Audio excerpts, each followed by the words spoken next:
అందరికీ నమస్కారం అండి. బాచీరావు ఏ న్యూస్ ఛానల్కి వెల్కమ్ అండి. ఈరోజు వార్తలు చదువుతున్నది బాచీరావు. బోన్ గ్లూ విరిగిన ఎముకలను 3 నిమిషాల్లోనే అతికిస్తుంది. నేడు ఆసియా కప్లో భారత్ కీలక పోరు. 4R విధానంతో అత్యుత్తమ పోలీసింగ్. వాహన మిత్ర సాయం అక్టోబర్ 1న గుంటూరు జిల్లాలో భారీ వర్షం. శాంతి సౌభాగ్యాలకు చిహ్నంగా మారుద్దాం.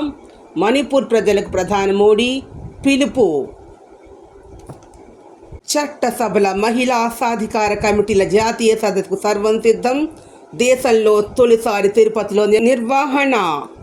పేదింటి బిడ్డల జీవన నైపుణ్యాల బోధన.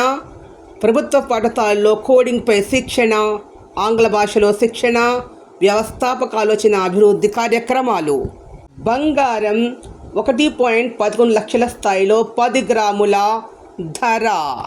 లోక్ అదాలత్కు భారీ స్పందన. రాష్ట్ర వ్యాప్తంగా 60,953 కేసుల పరిష్కారం. అంతర్జాతీయ గుర్తింపు దిశగా తిరుమల కొండల సహజ వారసత్వ సంపద. విశాఖలో ఎర్రమట్టి దిబ్బలు యునెస్కో తాత్కాలిక జాబితాలో చోటు. దేశవ్యాప్తంగా మరో 5 ప్రదేశాలు. తుర్కపాలెం పరిసర జలాల్లో యురేనియం అవశేషాలు. చెన్నై ప్రయోగశాల ఫలితాలు స్పష్టం.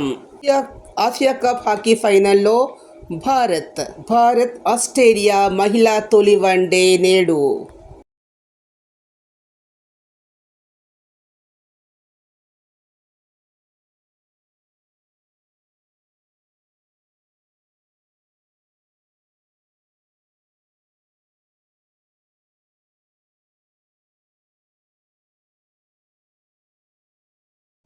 మార్చి 5న నేపాల్ పార్లమెంట్ ఎన్నికలు. నేపాల్ అధ్యక్షుడు రామచంద్ర పౌడెల్. 10 ప్రభుత్వ ఆసుపత్రులతో రోషే భాగస్వామ్యం. ఓల్ లైఫ్ సైన్సెస్కు 19.5 కోట్ల నిధులు. న్యూమోనియా చికిత్సలో ఆధునిక సాంకేతిక అభివృద్ధి చేస్తున్న ఓడ్ ఆఫ్ లైఫ్ సైన్సెస్ భారత శాస్త్ర సాంకేతిక శాఖ ఆధ్వర్యం టెక్నాలజీ డెవలప్మెంట్ బోర్డ్ టీడీబీ మొత్తాన్ని అందించింది. రక్షణ రంగంలోనూ సాంకేతికత. ఏపీ ప్రభుత్వ సాంకేతిక సలహాదారు జి సతీష్ రెడ్డి. తొలి దశలో బోలాపల్లి జలాశయానికి, తర్వాత రాయలసీమని తరలింపు. పోలవరం బనకచెర్ల ద్వారా 200 టీఎంసీ వరద జలాల నిల్వకు ప్రాధాన్యం.